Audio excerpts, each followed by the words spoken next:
Kenyataannya kita banyak yang merasa diri kita baik-baik saja tanpa Al-Quran. Maka kita katakan sejujurnya kita tidak sedang baik-baik saja. Serial Podcast Bima Mengaji. Assalamualaikum warahmatullahi wabarakatuh, Ustaz. Waalaikumsalam warahmatullahi wabarakatuh. Ahlan. كيف حالكم أستاذ؟ Alhamdulillah. Tayyib. Anta kaif haluka? Alhamdulillah, Ustaz. Bikhair. Kayak gimana kabar keluarga juga, Ustaz? Alhamdulillah semuanya sehat. Semoga Allah Subhanahu wa taala tetap memberikan perlindungannya. Amin, amin. Gimana, Ustaz? Sempat sarapan tadi sebelum ke sini?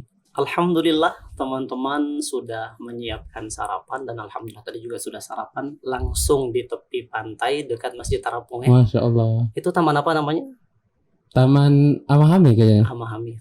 Ya kebetulan juga sedang sepi-sepinya alhamdulillah. Alhamdulillah. Baik, ahlan wa sahlan para teman-teman Bima Mengaji. Kembali lagi ke serial podcast Bima Mengaji. Yang insya Allah kita pada hari ini akan membahas tema mengenai seputar hal-hal yang berkaitan dengan Al-Quran. Sebelum kita memulai pembahasan kita hari ini, jangan lupa untuk teman-teman untuk subscribe channel Bima Mengaji, like, komen, dan share kepada teman-teman yang mungkin ya kita bisa mengambil faidah dan hal-hal yang bermanfaat dari podcast ini. Dan jangan lupa juga mengikuti atau minta pertemanan untuk Facebook Bima Mengaji Official. Tapi Ustaz, ini kan kita membahas tentang mengenai hal-hal yang berkaitan dengan Al-Quran, Ustaz. Nah, di tengah hiruk-pikuk sekarang, orang-orang sekarang ini mungkin masih banyak yang harus kita pelajari mengenai Al-Quran. Apalagi di tengah masyarakat kita sekarang ini mungkin kita itu memikirkan kalau bahwasannya yang wajib itu cuma sholat gitu. Nah, bagaimana dengan Al-Quran, Ustaz? Hukum membaca Al-Quran itu bagaimana sih, Ustaz? Bismillahirrahmanirrahim. Alhamdulillah wassalatu wassalamu ala Rasulillah wa ala alihi wa ashabihi wa man wala wa la hawla wa la quwata illa billah. Taib sebelumnya Anda menyampaikan apresiasi yang sangat luar biasa kepada teman-teman Bima Mengaji yang sudah mengajukan atau mengusulkan tema ini. Mengapa demikian? Karena tema ini adalah tema yang penting untuk kita ulas. Karena Al-Quran ini bukan hanya sekedar kitab suci yang Allah Subhanahu wa taala turunkan kepada kita, tapi jauh dari itu Al-Quran ini adalah petunjuk. Al-Quran adalah hidayah. Al-Quran adalah jaminan yang Allah Subhanahu wa taala berikan bagi orang-orang yang menunaikan haknya. Nah, melihat kepada keadaan masyarakat kita jujur ya. Yaitu kita sering mendapati di mana masyarakat kita ini, kecuali orang-orang yang Allah rahmati tentunya, tidak semua, oknum-oknum tertentu tidak memberikan perhatian yang besar atau belum bisa menunaikan hak Al-Quran. Mungkin bahkan di antara kita pun masuk ke dalam fenomena tersebut. Sehingga tema ini betul-betul penting untuk kita ulas agar kita benar-benar melihat dan mereview kembali apakah hubungan kita dengan Al-Quran sejauh ini adalah hubungan yang bisa dikatakan erat, hubungan yang intens atau tidak gitu. Nah, apalagi tadi disampaikan bahwasannya Al-Quran tidak lagi dianggap sebagai sesuatu yang prioritas, tidak kita berikan waktu khusus. Ya kecuali mungkin di momen-momen tertentu, misalnya ketika datang bulan Ramadan. Padahal sebenarnya tidak. Ya. Al-Quran ini, kalau kata Nabi SAW, itu adalah hujjah bagi kita atau hujjah atas kita. Hujjah bagi kita, Al-Quran ini akan menjadi penolong, menjadi pembela, menjadi pemberi syafaat.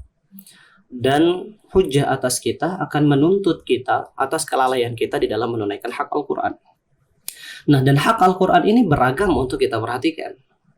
Dan kita mengetahui bahwasannya salah satu pokok atau rukun iman yang wajib untuk kita imani ialah beriman kepada kitab Allah. Dan kitab Allah yang secara khusus kita diperintahkan untuk mengimani, mengilmui, dan mengamalkannya itu adalah Al-Quran. Jadi kalau berbicara tentang Al-Quran, ini berbicara tentang sesuatu yang sangat-sangat mendasar di dalam agama Islam. Hanya saja banyak di antara kita yang lalai. Kita mengenal kewajiban itu ya hanya sebatas salat. Bahkan ketika berlalu hari-hari kita tidak ada Al-Quran di dalamnya, kita merasa bahwasannya kita baik-baik saja. Kita ya merasa tidak ada yang kurang pada diri kita, padahal kita jauh dari Al-Quran. Padahal tidak seperti itu seharusnya. Karena orang-orang yang beriman dengan berzikir kepada Allah Subhanahu wa Ta'ala itu ibarat seekor ikan dengan air. Seekor ikan tidak akan mungkin bisa hidup di luar air atau tanpa air gitu. Akan tetapi kenyataannya kita banyak yang merasa diri kita baik-baik saja tanpa Al-Quran. Maka kita katakan sejujurnya kita tidak sedang baik-baik saja.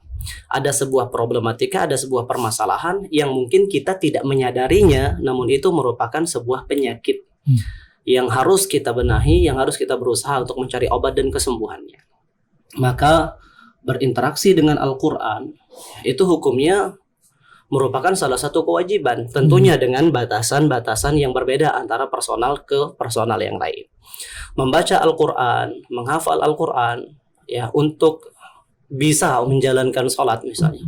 Bacaan sekedar yang sholat kita itu bisa sah dengannya Al-Fatihah. Ini hukumnya jelas wajib.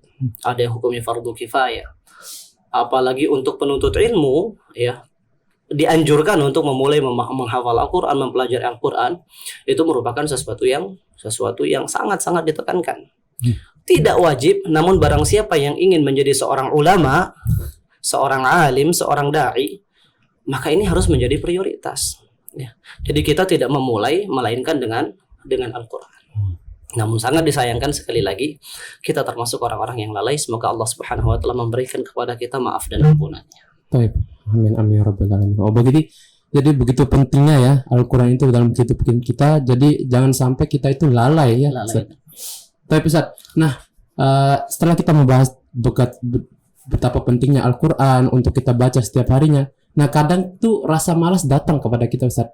Nah apa sih yang menyebabkan kita ini, kenapa kita merasa malas ketika ingin membaca Al-Quran ini Ustaz?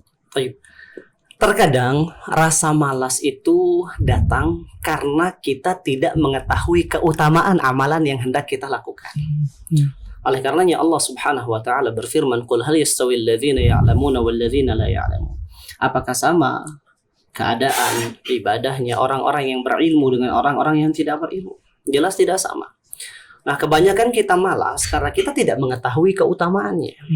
Apa kebaikan, apa reward yang akan Allah berikan kepada kita jika kita termasuk orang-orang yang menunaikan hak Al-Quran, orang-orang yang dekat dengan Al-Quran, atau mungkin kita bahasakan dengan bahasa hadis Nabi SAW, Ahlul Quran. Nah, ketidaktahuan kita atas keutamaan ini itu terkadang menjadi sesuatu yang membuat kita itu berat untuk membaca Al-Quran. Padahal kalau kita mengetahui, mungkin kita akan sedikit terpacu dan termotivasi. Kenapa? Karena ada sesuatu yang kita kejar. Ada sesuatu yang kita harapkan, ada kebaikan yang kita incar di balik interaksi kita dengan Al-Quran. Maka salah satu faktornya ialah ya ketidaktahuan kita atas akan keutamaan Al-Quran. Atau bisa juga keadaan hati kita yang betul-betul memprihatinkan, yang harus betul-betul kita benahi. Banyaknya dosa dan kemaksiatan tentunya itu meninggalkan noda-noda hitam pada hati seseorang. Di mana semakin banyak, semakin pekat noda tersebut, maka keinginan dan gairah seseorang untuk melakukan ketaatan itu akan semakin luntur, bahkan sampai ke titik dia tidak memiliki semangat sama sekali untuk membaca Al-Quran. Maka di sini ya kita harus betul-betul berusaha untuk mengembalikan cahaya hati kita. Kita harus mengembalikan kebersihan dan kesucian hati kita. Salah satunya ialah dengan memperbanyak taubat kepada Allah Subhanahu wa Ta'ala. Yang ketiga, ya kalau kita ingin kita dipermudah untuk melakukan suatu amalan, maka kita tidak boleh lepas daripada ketergantungan kepada Allah Subhanahu wa Ta'ala, karena taufik ini adalah anugerah yang Allah Subhanahu wa Ta'ala berikan kepada siapa yang Allah kehendaki. Begitu pula dengan membaca Al-Quran. Membaca Al-Quran ini adalah taufik. Walaupun ia merupakan amalan yang mungkin bisa dikatakan ringan, yang tidak ada syarat tertentunya, seperti kalau kita haji kan butuh modal. Ya, kita pengen melakukan ibadah sedekah misalnya, kita butuh materi. Al-Quran ini dimanapun, kapanpun, ya itu ringan untuk kita baca. Ya, bahkan ya tidak harus di dalam sebuah hadis misalnya Nabi SAW menggambarkan al-ikhlas itu seperti Al-Quran.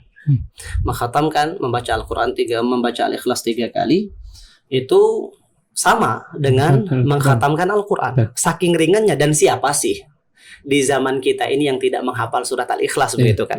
Namun pada realitanya tidak semua orang mampu mengamalkan perkara ini gitu loh. Padahal dia begitu mudah. Nah, kembali kepada taufik dari Allah Subhanahu wa taala. Maka di antara perkara yang tidak boleh kita abaikan, bagaimana kita bergantung kepada Allah Subhanahu wa taala, memohon pertolongan Allah Subhanahu wa taala, memohon keringanan dari Allah Subhanahu wa taala agar kita termasuk orang-orang yang selalu mengingat Allah Subhanahu wa taala. Dan di antara bentuk mengingat Allah yang paling utama ialah dengan membaca, mendengarkan, merenungi ya makna dan kandungan firman Allah Subhanahu wa taala. Jadi mungkin ini beberapa sebab kenapa kita belum terketuk, belum begitu bergairah terhadap Al-Qur'an, karena kita memang belum tersentuh gitu, belum tahu, belum ngeh tentang keutamaan Al-Qur'an. Berbeda dengan keadaan para salaf. Ilmu mereka akan keutamaan Al-Qur'an ini menjadikan mereka itu akan mengabaikan perkara lain karena Al-Quran. Saking pentingnya Al-Quran bagi mereka. Namun tidak demikian dengan keadaan kita. Allah Ta'ala barangkali ini sebabnya kadang-kadang kita malas. Ya karena ya imam kita tidak tahu, atau imam mungkin hati kita yang sedang perlu untuk mendapatkan penanganan khusus, atau kita memang butuh pertolongan dari Allah, butuh kemudahan. Ya karena memang kadang kita nih kalau sudah fokus sama sesuatu yang berkaitan dengan dunia, ya ketika kita ingin membaca Al-Quran, kita urungkan baca Qur'annya, kita pentingkan dunia kita begitu. Iya, kita nomor sekian kan, karena menurut kita dunia kita itu lebih penting daripada Al-Qur'an. Kalau sebaliknya, kalau Al-Qur'an kita tempatkan di prioritas nomor 1 kita, ya mungkin kita tidak akan pernah mengalihkan pandangan kita dari Al-Qur'an ketika kita berhadapan dengan perkara lain. Bahkan dinukilkan dari Umar bin Khattab radhiyallahu taala bahwasannya beliau itu membenci memotong bacaan Al-Qur'an karena perkara-perkara lain. Kembali kepada prioritas kita, ya. Bagaimana Al-Quran pada diri kita, gitu. Jika kita memberikan prioritas, maka tentunya tidak akan ada yang mampu mengalihkan pandangan dan perhatian kita dari Al-Quran. Jadi ya paling utama ya berilmu dulu, kita mengilmui betapa pentingnya Al-Quran dan menjadikan Al-Quran sebagai prioritas kita. Nah, mungkin sudah membahas tentang hukumnya, kita tahu kenapa kita malas itu karena ya kurang berilmu atau kita mensampaikan Al-Quran dengan perkara-perkara yang lain. Nah Ustaz, ini ada pertanyaan lagi, di mana sih kita harus belajar Al-Quran ini Ustaz? Soalnya kadang dilema juga, apalagi di daerah kita ini, di Bima ini, kadang banyak anak-anak itu yang belajar dulu agol ya, memperbagus dulu bacaannya. Sedangkan tajwidnya juga masih salah. Ya. Mana yang kita utamakan? Taib, kalau kita kembali kepada petunjuk Al-Quran, ya, warattilil Qur'ana tartila, dan bacalah Al-Quran dengan tartil. Demikian juga sabda Nabi SAW, zayyinu aswatakum bil Quran, ya, hiasilah suara kalian dengan Al-Quran. Laisa minna man lam yataghanna bil Quran, bukan bagian dari kami mereka-mereka yang tidak melantunkan bacaan Al-Quran. Kalau kita berbicara tentang makna perintah ini, maka yang disepakati oleh para ulama yang pertama ialah membaca Al-Quran dengan memperindah suara, melantangkan dan memperjelas bacaan dengan batasan-batasan yang tidak menyelisihi kaidah-kaidah membaca Al-Quran, atau yang kemudian kita kenal dengan ilmu tajwid. Maka mempelajari ilmu tajwid, ya, bagaimana agar kita bisa mengucapkan setiap huruf dengan benar, mengeluarkan huruf dari makhrajnya dengan tepat, melafazkan sifat-sifat huruf dengan benar, paham tentang hukum bacaan Al-Quran, ini mendasar. Mungkin tidak secara teori, namun minimal secara praktek kita benar gitu loh. Karena ada orang yang membaca dia benar, namun dia tidak paham tentang teorinya. Ya. Lebih utama memang kalau kita tahu tentang teori tersebut, karena kita bisa menularkan kebaikan ini kepada orang lain. Namun termasuk hal yang keliru kalau kita itu memprioritaskan lantunan atau apa kita katakan model lagu ya, ya, atau yang tadi dikatakan agol. Bagaimana agar kita itu melantunkan Al-Quran? Karena kalau ini menjadi prioritas kita, dikhawatirkan kita akan memainkan atau memanjangkan suara di tempat di situ tidak ada mad. Karena yang kita pentingkan atau nomor satu kan adalah bagaimana agar suara kita terdengar indah. Atau bahkan melampaui hukum bacaan yang diperbolehkan yang seharusnya mad tabi'i, misalnya kita baca dengan 2 harokat, itu bisa berakhir dengan 6, bahkan lebih dari 6 misalnya seperti itu. Suara indah itu merupakan salah satu anugerah yang mungkin tidak semua orang memilikinya. Bahkan terkadang kita ingin memperindah, namun kadang-kadang kita merasa ya kok semakin ingin kita perindah, suara kita semakin kacau. Tapi memang yang harus diprioritaskan ialah bagaimana agar kita bisa membaca Al-Quran itu dengan benar. Huruf keluar dari makhrajnya dengan tepat, sifat huruf juga kita ucapkan dengan benar, hukum-hukum bacaan juga kita paham, sehingga ketika kita mempraktikkan membaca Al-Quran itu benar. Kemudian yang termasuk ke dalam bagian tartil tadi ialah memperindah. Tentunya semampu kita, jangan dipaksa-paksa. Mengikuti para a'immah qurra itu baik, namun memaksakan harus seperti mereka juga ini betul-betul anugerah dari Allah, mauhibah. Melantangkan suara, memperjelas bacaan, ya jangan kayak orang ngedumel ya yang pelafalan hurufnya tidak jelas. Kemudian ketika kita berada di sekitar orang lain, tentunya dengan senantiasa berusaha menjaga keikhlasan, bagaimana agar pesan ini juga selain kita maknai, itu juga bisa membawa kebaikan kepada orang-orang yang berada di sekitar kita. Nah, kemudian yang terpenting ketika kita membaca Al-Quran ialah bagaimana kita membaca agar bacaan kita sendiri itu sampai ke hati kita. Ya minimal lah seperti itu. Jadi kita itu terbawa dengan apa yang kita baca. Ketika yang kita baca ini berbicara tentang rahmat dan kasih sayang Allah, maka tumbuh harapan agar kita termasuk ke dalam orang-orang yang Allah rahmati, Allah sayangi. Ketika berbicara tentang siksa Allah, maka kita termasuk orang-orang yang takut, ya, orang-orang yang khawatir bahwasannya kita termasuk ke dalam orang-orang yang disiksa oleh Allah Subhanahu wa taala. Bahkan ketika berhenti atau ketika kita membaca ayat-ayat tertentu, ya kalau bisa air mata kita itu mengalir. Tentunya itu semua kembali kepada membaca Al-Quran dengan benar, itu sangat berpengaruh. Kemudian memahami apa yang kita baca itu juga sangat berpengaruh. Jadi kalau kita ingin memulai dari mana, belajar cara membaca Al-Quran dengan tepat, dan ya berusaha setidaknya ayat-ayat yang sering kita ulangi di dalam sholat kita itu kita pastikan bacaannya benar, bacaannya tepat. Kemudian setidaknya kita punya gambaran umum tentang makna dan kandungan ayat tersebut. Mungkin tidak secara harfiah, huruf per huruf, kata per kata, namun secara umum kita tahu yang kita baca ini berbicara tentang apa, atau apa faidah-faidah yang bisa kita petik sehingga kita bisa mengalir bersama dengan bacaan yang kita lantunkan. Masya Allah.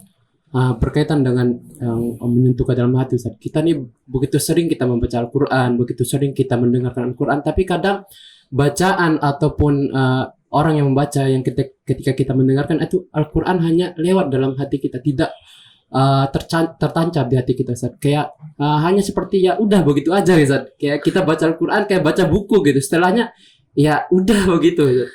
Kenapa itu, Ustaz? Sebenarnya ini bukan hanya fenomena yang terjadi di tengah masyarakat awam kita. Bahkan terkadang ya para penuntut ilmu pun fenomenanya seperti ini. Seperti membaca buku, bahkan mungkin tidak seperti membaca buku.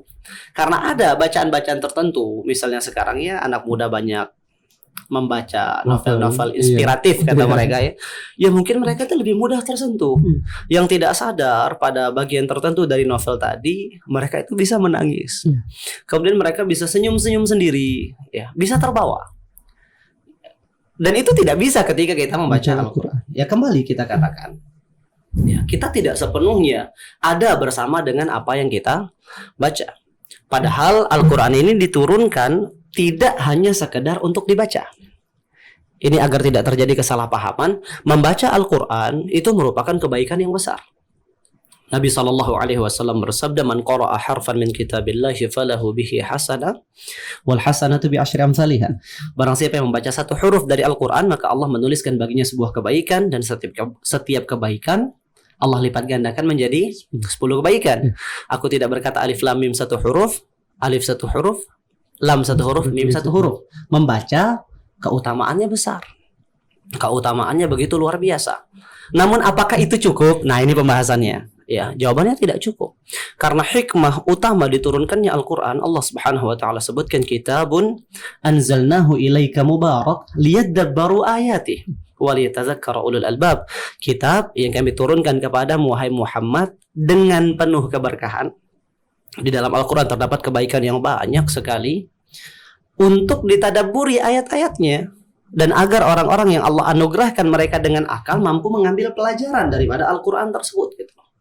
Ini tujuan utama. Namun banyak di antara kita yang merasa cukup dengan membaca Al-Quran. Atau ya target kita memang sekedar bacaan. Kalau dalam bahasa para ulama itu, ketika kita mulai membaca, pikiran kita ialah kapan kita selesai. Jadi lomba memperbanyak bacaan tanpa berusaha untuk memprioritaskan masalah tadabbur. Kata Al-Imam Ibnul Qayyim Al-Jauzi rahimahullahu taala, qira'atu ayatin bitadabburin wa tafahum khairun min qira'ati khatmatin bighairi tafahumin wa tadabbur wa ad'a ila husulil iman wa anfa'u lil qalbi. Wa apa kata beliau? Bahwasannya membaca Al-Quran, membaca satu ayat dari Al-Quran dengan mentadaburi dan memahami kandungannya, itu lebih baik, lebih utama daripada membaca Al-Quran dengan menghatamkan tanpa memahami dan mentadaburi maknanya. Lebih bisa membuat kita itu sampai kepada keimanan, lebih bermanfaat bagi hati kita, dan lebih bisa menjadikan kita itu merasakan manis dan lezatnya Al-Quran. Itu kendalanya, karena sekarang bisa dikatakan kita lemah atau tidak ngeh ya, tidak tersentuh tadi ketika membaca Al-Quran. Bisa jadi karena kita yang belum mengetahui makna apa yang kita baca. Maka di sini perlunya kita meluangkan waktu khusus selain membaca untuk memahami makna Al-Quran. Walillahil hamdu wal minnah, di zaman kita ini kitab-kitab tafsir itu sudah banyak ditulis oleh para ulama, baik yang sifatnya penerjemahan untuk kitab-kitab yang modelnya klasik ya, kitab-kitab tafsir klasik, maupun kitab-kitab tafsir kontemporer yang para ulama kita khusus menjelaskan ulang daripada tafsir ini, banyak sekali. Bahkan bisa kita dapatkan dengan cara yang paling sederhana. Ya oke lah, mungkin membeli membutuhkan modal, tapi sekarang kita hidup di zaman multimedia yang segala sesuatu bisa disuguhkan dengan gratis. Cuma memang permasalahan terbesar kita ada pada semangat dan gairah kita di dalam mempelajari. Nah, jadi semestinya kita punya waktu khusus. Kalau kita merujuk kepada metode para sahabat mempelajari Al-Quran bersama Nabi SAW, mereka tidak akan melampaui 10 ayat sampai mereka benar-benar paham terhadap kandungan 10 ayat tersebut dan mengamalkannya. Kalau kita ya mengkhususkan waktu di mana kita berinteraksi, ya kita mulai dengan ayat-ayat yang memang sering kita baca, ya yang kadar minimalnya Al-Fatihah lah, atau surat-surat pendek yang berada di juz ke-30 kan, itu yang sering kita baca. Maka setidaknya kita punya pemahaman umum tentang apa yang kita baca sehingga membuat hati kita itu tersentuh. Ketika kita mendengarkan, ketika kita baca, ayat itu tidak melintas begitu saja. Tidak lewat begitu saja tanpa meninggalkan bekas ya, tanpa meninggalkan sebuah pengaruh di dalam diri kita. Karena Allah Ta'ala berfirman, innamal mu'minuna alladzina idza dzukirallahu wajilat qulubuhum wa idza tuliyat 'alaihim ayatuhu zadatuhum imanan wa 'ala rabbihim yatawakkalun. Sesungguhnya orang-orang beriman, kita berbicara tentang orang-orang beriman yang keimanannya itu sejati. Mereka adalah orang-orang yang ketika diingatkan, disebutkan kepada mereka Allah, hati mereka itu bergetar. Hati mereka itu dipenuhi oleh pengagungan dan rasa takut kepada Allah Subhanahu wa Ta'ala. Dan ketika dibacakan kepada mereka ayat-ayat Allah, bertambah keimanan mereka. Bertambah karena memang mereka paham. Mereka mengerti, mereka tahu persis apa yang diinginkan, apa yang dimaksud, apa rahasia di balik ayat itu. Dan itu tidak ada pada diri kita. Itu yang menjadikan bacaan kita ya lewat begitu saja, tidak ada yang nyangkut karena memang kita tidak paham. Wa 'ala rabbihim yatawakkalun, dan mereka berserah diri hanya kepada Allah Subhanahu wa Ta'ala. Jadi kalau kita ingin agar bacaan Al-Quran itu meninggalkan jejak pada diri kita. Selain merutinkan bacaan, kita juga harus mengkhususkan waktu di mana kita mempelajari makna dan kandungan Al-Quran. Kembali Anda katakan tidak secara harfiah, yang harus tahu makna setiap katanya seperti apa. Tapi setidaknya kita punya gambaran umum terkait dengan surat-surat yang kita baca, ayat-ayat yang kita baca. Kita tahu ayat ini maksudnya apa sih. Sehingga ketika kita membaca ayat-ayat rahmat, kita betul-betul ingin menjadi orang-orang yang mendapatkan rahmat tersebut. Ketika melewati ayat-ayat siksa, kita betul-betul takut bahwasanya kita termasuk ke dalam orang-orang yang Allah siksa. Ketika harus menangis, ya kita menangis gitu. Dan ini memang fenomena yang sangat langka pada zaman kita. Bahkan pada diri penuntut ilmu sendiri. Ya terkadang kita pun lalai daripada ibadah yang agung ini, padahal ibadah ini adalah ibadah yang besar. Kata Imam Hasan Al-Basri rahimahullahu taala, "Kaifa yariqu qalbuka wa himmatuka wa innama himmatuka akhir surah." Bagaimana engkau berharap hatimu akan lembut sementara yang engkau pikirkan ketika membaca Al-Quran kapan selesai? Jadi kita berlomba-lomba mempercepat dan memperbanyak kadar hafalan kita tanpa berusaha untuk memahami. Padahal ya Al-Quran bukan hanya sekedar untuk dibaca, tapi jauh daripada itu agar kita bisa mengambil pelajaran. Tadabbur itu merupakan salah satu kunci untuk bisa membuka perbendaharaan kebaikan yang ada di dalam Al-Quran. Maka kalau kita punya kesempatan untuk belajar bahasa Arab, bagus. Kita belajar kaidah-kaidah tafsir, ya itu sangat-sangat baik. Kita mempelajari penafsiran para ulama, itu sangat-sangat luar biasa. Namun minimal kita punya pemahaman umum terhadap ayat atau surat yang kita baca agar kita bisa ada bersama dengan bacaan kita. Karena bacaan terbaik itu adalah bacaan yang lisan bergerak dan hati membersamai gerakan lisan. Hati kita hadir, hati kita itu khusyuk terhadap bacaan kita. Kalau sekedar kita baca saja, ya apa bedanya kita dengan orang-orang yang Allah Subhanahu wa taala sebutkan, wa minhum ummiyun alladzina la ya'lamuna al-kitaba illa amani. Al-Imam Ibnu Taimiyah rahimahullahu taala dan juga murid beliau Al-Imam Ibnul Qayyim menjelaskan maksud dengan ayat ini al-amani di sini itu ada orang-orang yang mereka itu tidak mengenal kitab Allah ini melainkan bacaannya saja. Jadi mereka hanya bisa membaca, namun mereka tidak mengerti apa yang mereka baca. Dan Allah Subhanahu wa taala mengatakan mereka sebagai ummi, ya. Jadi kita tidak menginginkan diri kita masuk ke dalam kategori orang tersebut yang hanya memiliki interaksi dengan membaca. Namun sekali lagi Anda katakan membaca itu baik. Namun apakah cukup? Jawabannya tidak cukup. Karena hikmah terbesar ialah mentadaburi dan memahami, merenungkan isi dan kandungan Al-Quran.